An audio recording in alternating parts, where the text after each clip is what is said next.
Հայաստանի Հանրապետությունում ընդհանուր առմամբ բոլոր ոլորտներում կա կադրային ճգնաժամ։ Եվ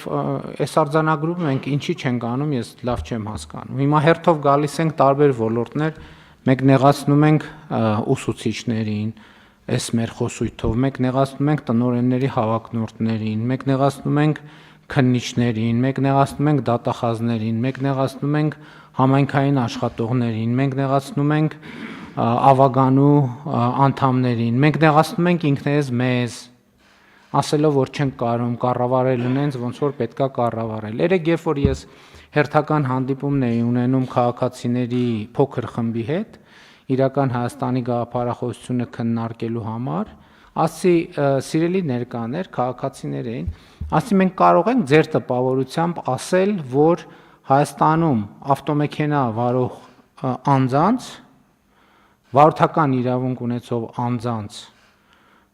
70%-ը իրականում չունի մեր ստանդարտներին համապատասխանող անհմտությունները, որոնք անհրաժեշտ են ավտոմեքենա վարելու համար։ Բոլորը միանգամից ռեակցիա տվին, ասին 95%-ը։ Ասի ես չի ուզում տենց ասեի։